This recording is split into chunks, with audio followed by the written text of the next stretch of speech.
What should you print next if you wanted to go on to something else rather than just downloading models that you find online? Not to say that it's bad, it's just sometimes you want different things and you want to go on to the next thing. The most common answer is, well, I saw this product that people sell and I could make that too. I've got a 3D printer, so why don't I just sell this or sell that? And there's car parts here or there's home decor here. The kind of problem with this is that you've only looked outwards. You're like starting by thinking about what other people are selling and you looked outwards straight away, but you haven't looked inwards yet at like what you do and what makes you unique and your own skill set and what makes you valuable. Instead of starting with the offer, you start in a different place. The problem is that most people start with the offer. They try and think, what product could I sell? That's the question. But we should actually reframe this. And this is what I'm going to help communicate today. Okay, so to address this, we're going to cover the stages of your 3D printing journey. Like sometimes it actually just makes sense to go and download models, but we're going to look at the different stages and different kind of skill sets that you might be at.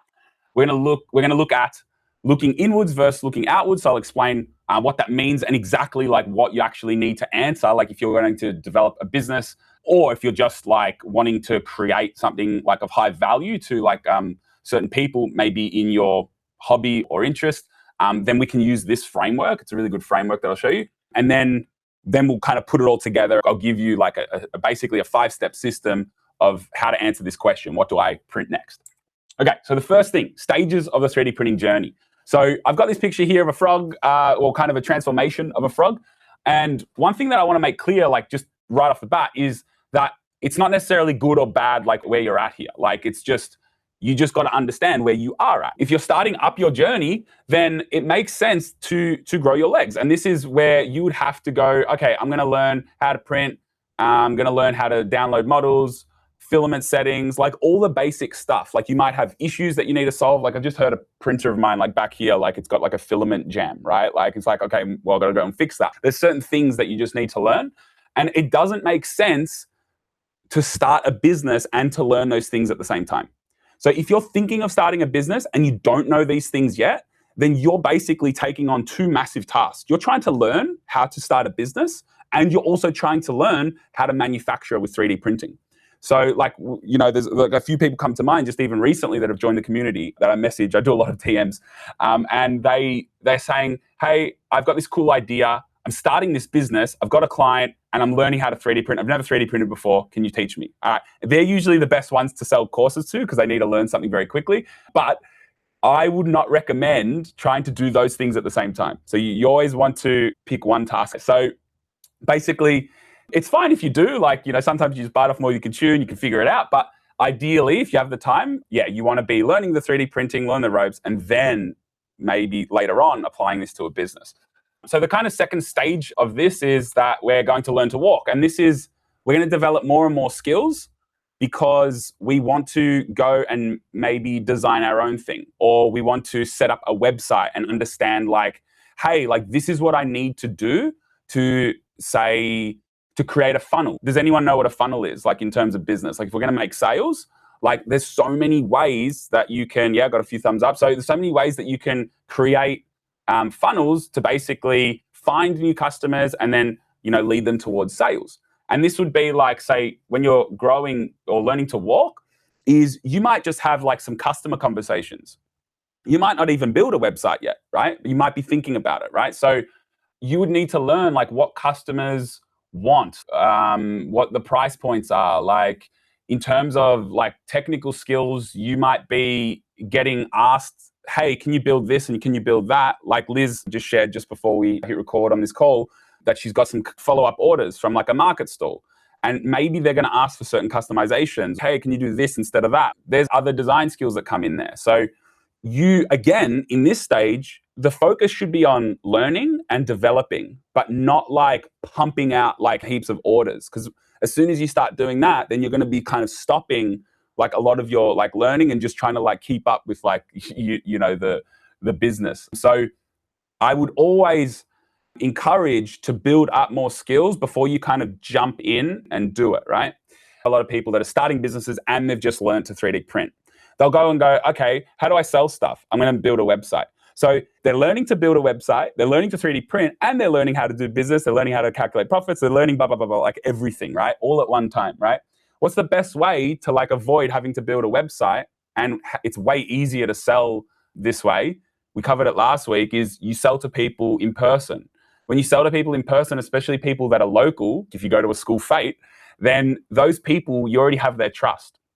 If I build a website, I could get 1,000 people on that website in one day. Like our website, like we get those kind of numbers, and we sell like 1 to 2% of those visitors like will convert. So like it's way harder to like sell to someone that you don't know, especially online when you're broadcasting your message. So definitely you want to take this step by step. Then when you're learning to leap, that is when you've developed enough skills to maybe go and start that business and to go and start that website. But this process that I've shown you, it could be applied to any skill. So we just want to make sure that we're not overloading ourselves. So this might be, okay, I'm going to learn to 3D print and I'm going to go through this stage. Then I'm going to learn to like, sell to people and I'm going to go through this stage. And maybe I'm growing my legs by DMing people just that I know. And then maybe I learn to walk by going to a school fete and having a stand there. And then selling stuff there. And then I learned to leap by doing a website. So you're always going through a progression. It's important to do that. If you've got any questions, chuck them in the chat. Now we're going to like switch gears. We're going to look at looking inwards versus looking outwards. So what do I mean by this? So inwards, when I look inwards, I'm going to be reflecting. So the left image here, we've got the person here is looking into the mirror. They're going to basically be assessing, hey, what skills do I have? What knowledge do I have? What experience do I bring? And what kind of network do I have? And there's probably like a lot more that you could like flesh out here. Like it could even be like geographically, where do I live? What access do I have to different people? But there's quite a lot that you can unpack here. So I want to do an example to show off this process of how we would talk through it. But the main takeaway here is that you have to, it's a non-negotiable, you always want to look inwards first and see what skills and passion can you really drive to it. So it's not, you know how people will like often say like, hey, you got to love what you do. So just pick something that you love doing. It's like, yes, you got to love it, but you actually have to be good at it too, right? And if you're not good at it, you got to be willing to get good at it. And that means you got to be willing to put a lot of hours into it. There's no way to get around like getting good at something. You have to actually go and do it. I think like a big value for like AI, like why a lot of people are like drawn to it is because I think that it's like quite easy to do. And even 3D printing, you might think, oh, I just press a button and then I hit print, right? Like if you look at all the ads here, like in terms of like Bamboo Labs and all the other companies, they make it look so damn easy. Like, oh, and I had this idea and then and then it was like, oh my God, it's amazing. And now it's in my hand. It's like, there's a lot of like steps that go in between, right? So we need to be willing to spend the time on things here. And when we look inwards, we would have to ask questions about this. And that means that this slide here, if I'm looking inwards, maybe I would also add here is like, how much time do I have to like dedicate to this? So I do a lot of different things, right? So I teach with 3D printer gear. I even do tennis coaching. I run my own business, all right? And then soon I even want to, well, actually was meant to start this. I actually started the channel a year ago, but I haven't even posted. But I want to create a channel where I teach people how to create and to make. Because if you guys don't know my background, I'm a mechanical engineer. I'm a patent holder. Like I love making new things. And that process, like there's a lot that I've like learned doing that process. But I actually made the YouTube channel a year ago. I haven't even posted, right? Because I've got 2 kids. So either I'm lazy or I just didn't have the time to actually commit to that properly. And you need to be like realistic here about like what you are willing to give up here and what you're willing to sacrifice. Like if I wanted to spend less time with my kids, I could have started my YouTube channel, right? That's the trade. Like I got to make, the time's got to come from somewhere, right? So when I look inwards, I need to answer all these questions. Like it's all good and well to have like big dreams and to just go, oh yeah, I'm just going to like sell this part that I saw on TikTok that got like millions of views and like it's viral and whatever. But you like a better way, I think, to go about it, especially like a long-term way, is to find like the passion, find the skills and knowledge that you're in. And then once you understand yourself fully, then to go into the next step, which is looking outwards. I'll probably start with the problem you want to solve, then figure out what customers have that problem, how like stressed are they about the problem? Because like some problems you have and you're like, oh, whatever, like I can deal with that. But then some customers have problems that it's like, oh, no, like I need to fix that. And I might need to fix that quickly. Starting with the problem, then understanding the customer, how much are they even willing to spend and all that? And then finally, after all of that, then we look at the offer. That is like the last thing that we like look at. So that is the difference between looking inwards and outwards. Hopefully, does that make sense? Message in the chat if you've got any questions on that. But we're going to go through an example of this, okay? It sounds like but I understand myself, but like actually writing it out and being like a bit methodical about it, yeah, really worth it. Okay, so we're going to answer the question, what do I print next? This is the next section. Basically, the steps to take here are these here. Sorry, I thought they were going to animate one by one. We're going to look inwards, look outwards. We're going to look at the problems, then the customer, and then the offers. But each of these, it's like a really broad statements here, right? So let's break them all down. And I want to give you an exclusive resource today, guys. You ready for this? I think this is something that is totally underrated, or at least I don't see this a lot, but an exclusive resource for you here is we're going to be using a piece of paper today, and we're actually going to be writing down stuff. So if you want to follow along, you're going to need this, okay? Now, yes, you could do this on a computer, and this is why it honestly boggles my mind, how much this has been left behind, the lack of drawing. But I can tell you, as a mechanical engineer, when I design things, I get so much more out of drawing with my hand than drawing on the computer. I don't know what it is, but there's something about writing stuff down that it activates a different part of your brain, or you just get more involved into it. If you want creative flow, if you want to feel really organized and have clarity about things, you do this. And maybe it's because when we grew up and we were learning this stuff at school, we always did it by hand. So we learned to think by writing. And now we type a lot, but that was kind of, at least for me, that was an adopted skill later on, right? So yeah, I grab a piece of paper out and let's go for it. So basically what we're going to do is we're going to set up the sheet like this, and we're going to go through each of these stages.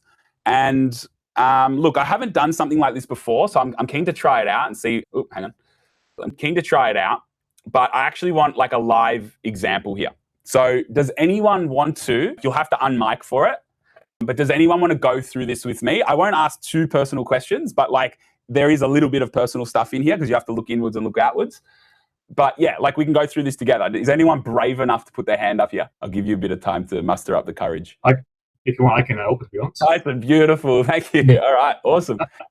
All right, love it. Okay, so Tyson, firstly, we're going to look inwards. And I want to ask you, just tell us a little bit about yourself. All right.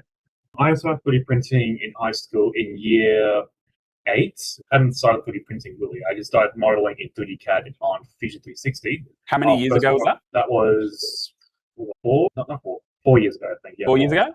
4 years ago started. You got Fusion 360s. You got a bit of design stuff. Yep. Our first model was making a car. Oh, awesome.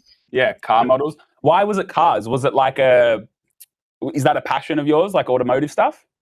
No. Our teacher wanted us, everyone. Yeah. Project was school. Yep. So what? Sorry.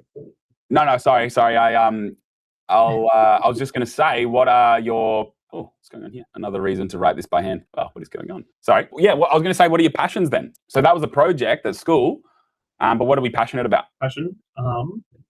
I'm just passionate about trying to sell stuff and making models that might help people, or make things easier, and trying to add a little twist. I just made bookmarks, but I also added a drag head on the top and a flame or a tail at the bottom, and making just little fun stuff. Awesome. So you're improving or optimizing designs, and the idea is that you love the idea of actually selling things and creating a business, and that's the kind of passion, right? So that's awesome. That's really great to hear. You've got the design experience. You started some years ago, so obviously you've printed. How many printers do you have? I currently have 2. I have one H2C and one P2A. So you can hear them running now. Oh, awesome. Yeah, no, I think school's doing a good job of clearing out background noise, which is good. But yeah, no, that's great. So 2 printers. Have you sold your stuff before, prints? Actually, yes. Recently on Sunday, because Sunday was a regatta, and I printed off a whole bunch of dragon awesome. Stuff, and I showed it around to every other club, and they bought nearly all of it. And I made amazing. I think I made off nearly $100, but they were all but it was all for a fundraiser for my club. Yeah, so, yeah, that's amazing. Oh, amazing. And I guess for you, kind of interestingly, right? Because you the idea is that you just want to really make a business here, right?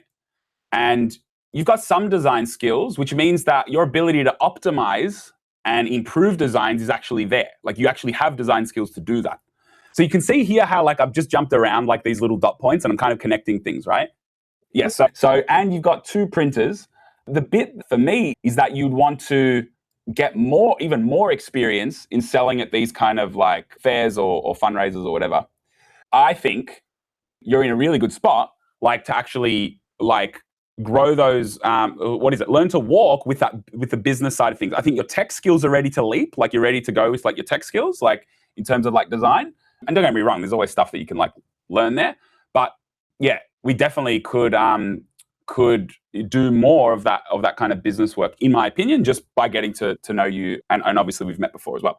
Next is looking outwards. So now that we've got that, right, you have to now start to think, okay, what could I possibly do next? And what problem could I solve? So let's start with the problem. Now, we're not starting with an object here or a product.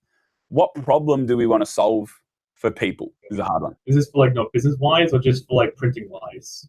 Printing-wise, like what would you... So you're passionate about optimizing and improving things around the house and like you've done some projects for it. Is there anything in particular that you have like an interest in optimizing? Like, for example, I absolutely love playing tennis. Like I said, I still tennis coach. I've been playing tennis since I was like 3 or 4 years old, right? So if this was me, I would say something like, the problem that I want to help is and because I coach tennis, a lot of people hold the racket in the wrong grip. They hold it the wrong way. Is there something specific that you might go, like, I really found it fun when I built this thing or when I designed this thing? Actually, yes. I made paddle guards for my club, but then I decided wanting to make this as a business or wanted to sell these. But the issue is that what I made these out of. What more, I put names on them which are more personalized. Oh, cool. Yeah, I like it. So did you say paddle guards? What is that? If I Google it, I might be able to. Paddle guards. You tell me if I'm getting the right thing here. Yeah, basically like that, basically. Oh, sorry, yeah, you got it on your screen there. Let's have a look. Yeah, these here. So it's basically like a piece of plastic that goes on your paddle. Oh, is that to protect it when you're storing it? Yes, it's like protecting it if you like go on grass, sand, anything like that when you're not paddling. Yeah, so the problem is then, keeping equipment in good condition. Yes, but for rowing?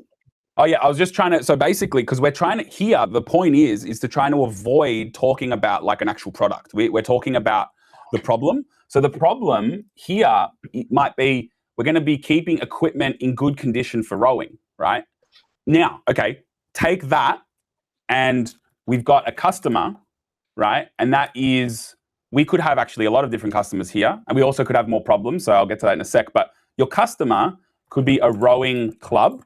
It could be a hobby rower. I don't know what you call them. It could be stores that sell rowing equipment. Do you see how now, like, because we started with the problem, we can figure out that there's way more customers, or at least there's a lot of ways to solve this, or like who would care about that problem? A lot of different people, like we just figured it out. And the thing is that this is only one problem. We could list a whole bunch of problems here. Like you could just list so many more that maybe are related to rowing or maybe aren't.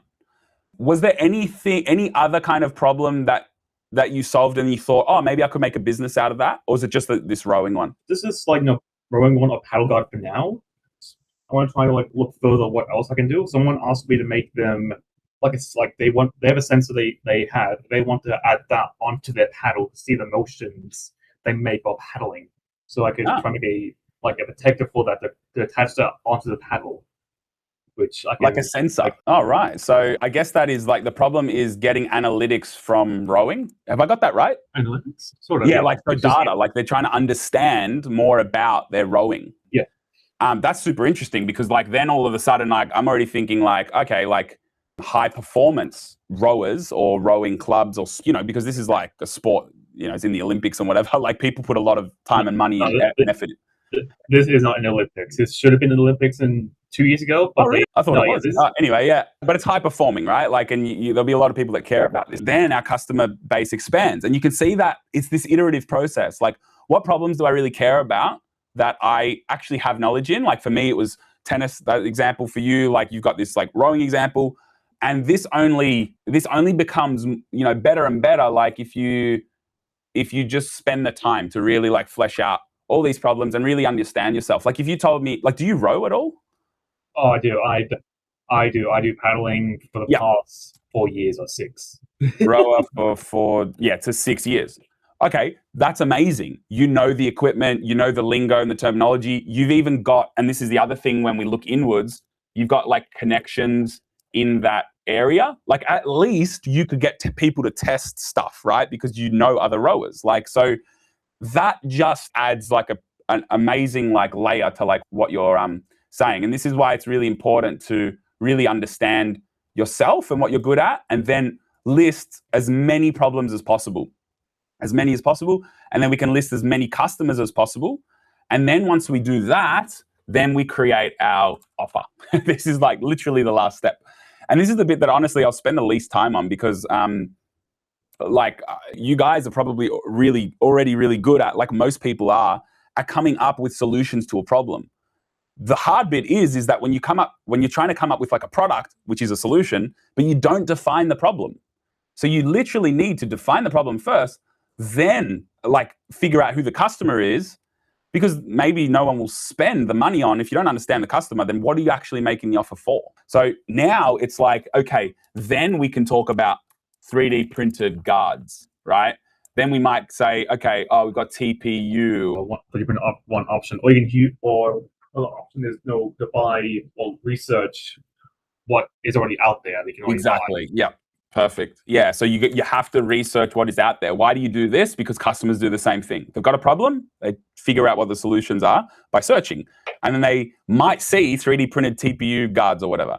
They also might see, hey, you can buy this case, or you can buy this bag or whatever. I don't know. There's probably like heaps of other options. Maybe there's like storage things where you can like slot the rower into it. Maybe you take it off and then you can store it in a box. I have no idea. Like you would have to know here. But there's other options. And you need to be realistic, like, hey, does my option actually improve on this? Is it better? Is it cheaper maybe so I could sell more? Or is it like I can sell it for more because like I've customized it with a name? You got to like compare it to like what's already out there. But the key here is you list as many problems as possible and then as many offers as possible to solve it. So this could be a physical product. It could be a service. You might sell it online. You might sell it in person. You could sell it to businesses. Like there's so many ways that you can like solve this problem. But yeah, doing research on what's out there is a really great way to start. So you can see like, firstly, like how do other people do it and what's the point of difference that I make? So you always want a point of difference. Okay, so that's that. So we've done the whole thing. We've looked through inwards, and look how I've spent like the most time on that. It's like half the thing, and then outwards, the problem, the customer, the offer is literally the last step. So that is how I would go about it. Now, the process that I've gone through it quickly now because I don't want to spend like the whole like hour on this. Like this method of thinking, I'm basically telling you, think in terms of outcomes rather than like products. So the product's only achieving a certain outcome, so you really need to understand that. And then what I would do in this, once you've really understood yourself, is honestly go and like, because if like you've done rowing for 4 to 6 years, right, Tyson? So you could probably list 20 different problems, unique problems that people have. And then for each of those, you could list like definitely a few different products. And if you do that, you'll do it once and you'll start to see like trends, you'll start to see opportunities come up. Like it's a really good like way to like create ideas, right? And it means that we didn't just start with a product, right? We actually made our own thing. Like this is personal to you. You've got experience in this. This leverages your ability to like design and stuff as well. So this is all personalized to you. And it would mean that it would be hard for someone else to copy. Not that it's a bad thing if people copy. Like some people sell our products. The market's enormous. Like millions and millions of dollars get spent on like decorating kids' rooms. So for Ari and Arlo, I don't care if someone could sell all of the same products that I sell. It probably wouldn't even impact our business, the stage that we're at. If we like dominated Australia and then there was another massive company that did it, maybe that would affect it then, right? But like for the level that we're at, it's like it doesn't matter. Like, yes, I guess you could go and like copy someone else's designs and just like do it that way. But if you do it this way, you'll probably be a lot more motivated long term, and it'll also suit your skill set, so you'll be better at it. at providing the solution, and that is what customers pay for. They pay for a solution. But if I go back to the start here and we look at our frog, when you're right at the beginning and you're starting a business, why complicate things and like go, okay, I'm going to like design this like amazing new device that does X, Y, Z. You may as well start with a product that you know is proven, and that helps you like grow your legs and start to leap. Awesome. All right. If you want to learn more, we've got a free business course in the school community. Go and check that out. The link is in the bio of the description, so you can join our free community and ask questions and join these sessions live, or post the community and we can answer live. We offer consultation, training, workshops through our school community and on our 3D printer gear website.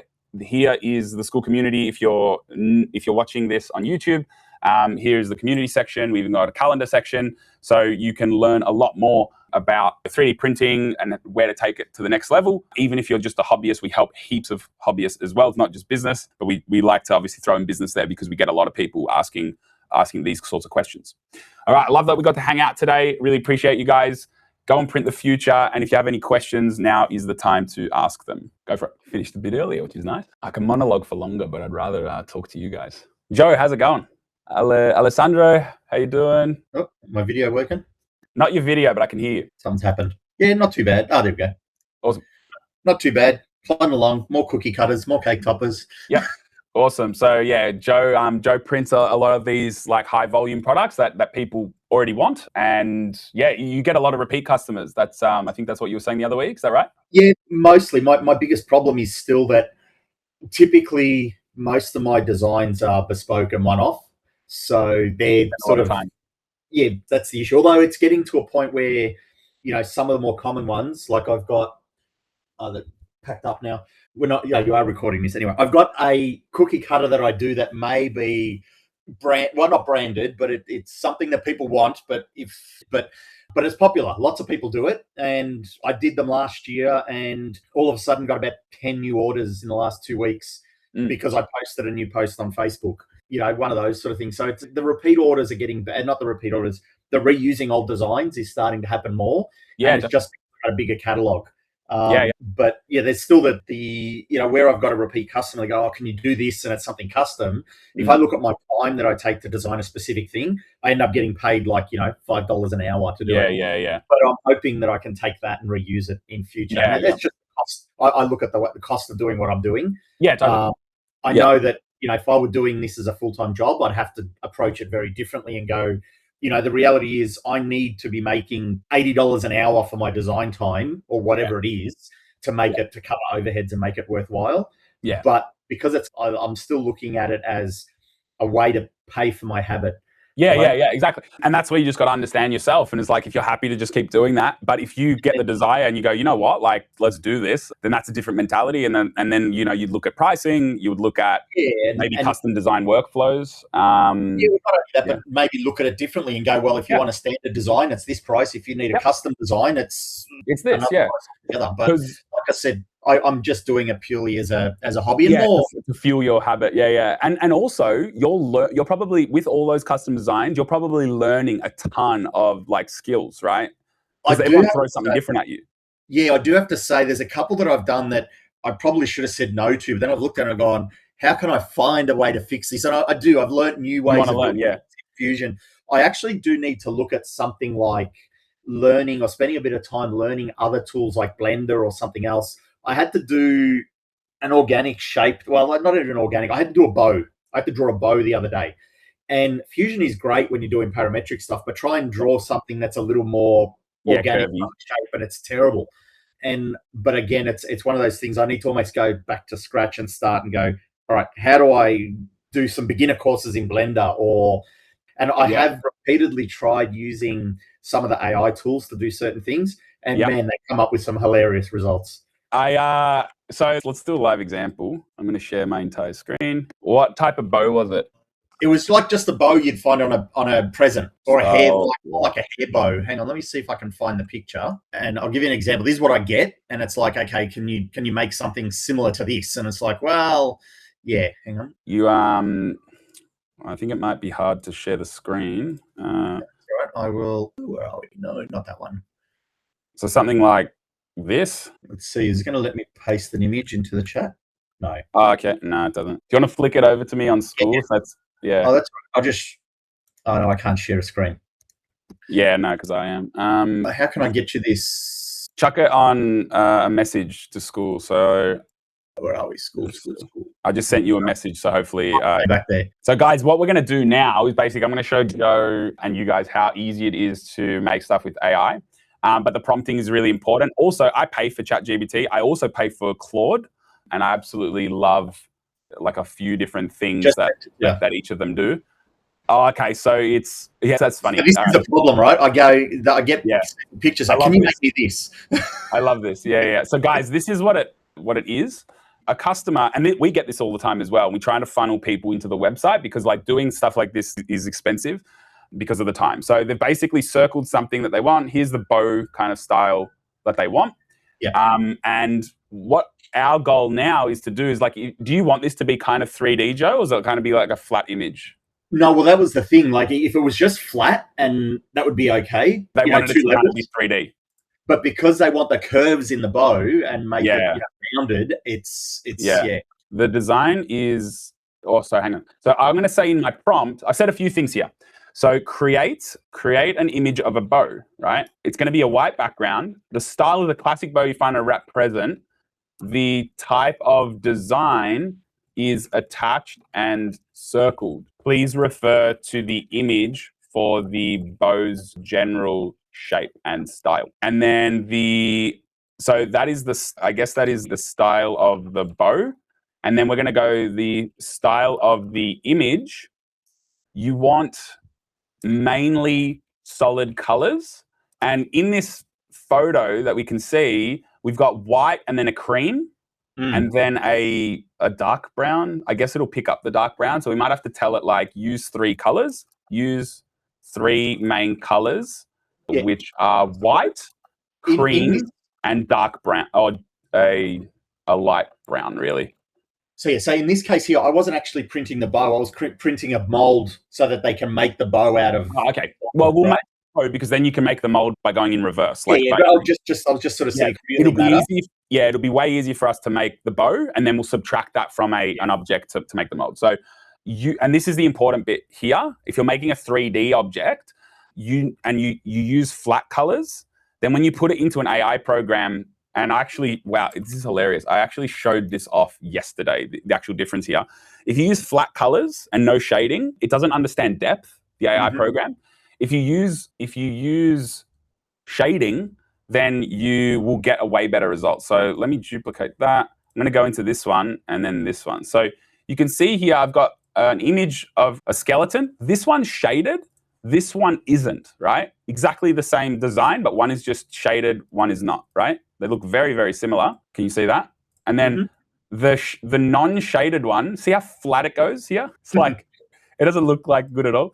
And then the shaded one, it actually looks like a skeleton. Like it's actually shaded because it understands the depth. So we need to actually tell the program, use shading to give a sense of depth Now, I've never ever done this before, and this prompt, like the screenshot is like cooked in my opinion, because like we would need like probably a better photo here. Hopefully we get a good result, but if you want to copy this prompt, this is like the idea that we like go for. We need to tell it like all of this stuff to get a good result, because we don't want that flat image. We want that kind of shaded one here, and then it does a way better job. Now, I'm using Hunyuan Tencent. I was working with a client yesterday, and they subscribed and were using Tribe AI image to model generation. That actually did a pretty good job, even with the flat designs. I was actually surprised. I don't know if it's like trying to recognize what it is and then figure out if it's depth or not. Like it's doing some awesome stuff there. So here's my bow. Not bad. It's got some shading. So then what I do is I go into here. I go into, and I'm basically just going to upload this image. Where have I gone? Let me go back. And then basically I'm just going to upload it into here. Now, I could use multiple views, but I'm only going to use a single view to just make things easier. I drag my design into there. There's my bow. It's got a white background, so it can like easily understand like what the object is. It's got the shading, so it can understand like depth. So hopefully this is like kind of like a bit curved. And the other thing is that like if we look at it here, hopefully those brown bits actually like are slightly raised or slightly indented, so we can like color them in, like when we're actually like printing it, like we can give like different colors to it. If not, then we would have to talk about other options. But like, for example, like the head here for this, when I export this, see how the eyes are like perfectly smooth and there's an edge around them? So when I take that into Bamboo Slicer, I can color the eyes yellow, and it'll be like just one click, and they'll both color yellow with like the fill tool with edge detection on. And then I'm good to go. Like I can make that color change.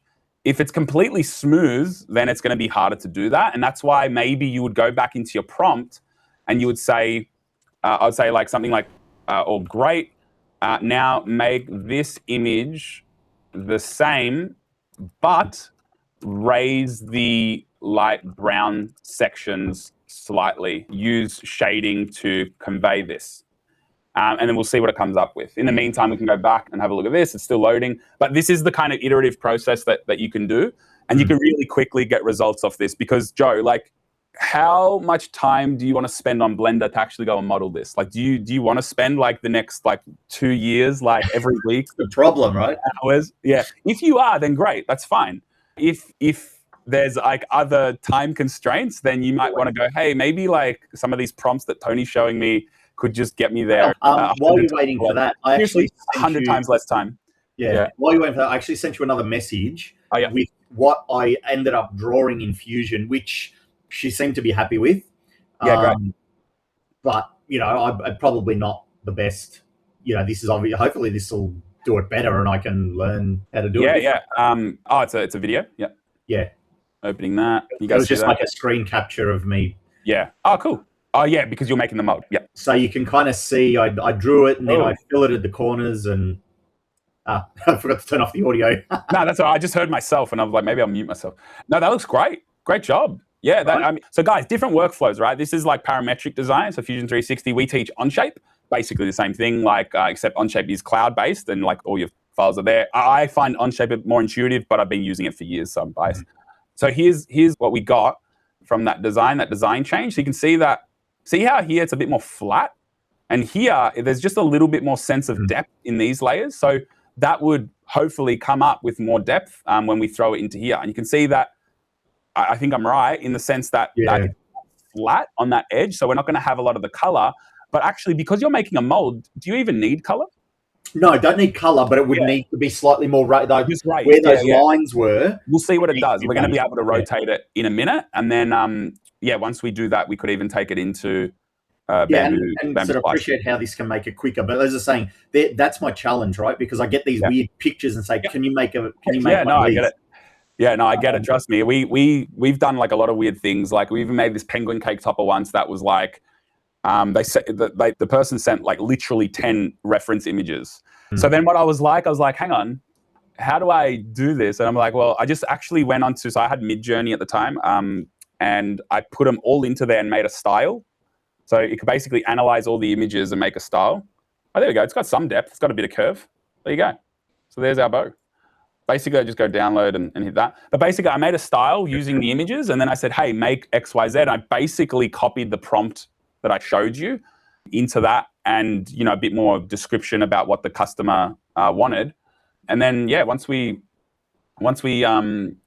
once I did that, it was like, well, I could like design this custom part in like, less than an hour, less than half an hour, definitely.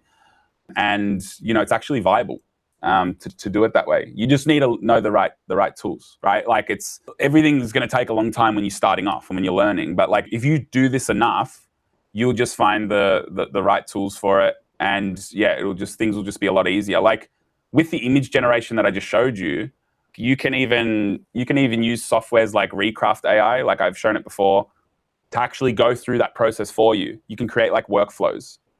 So basically, you could just start with the prompt. It already knows that you want to make this type of image. It's already got like all the other little bits and pieces, and then it just like automatically goes ahead and makes it for you.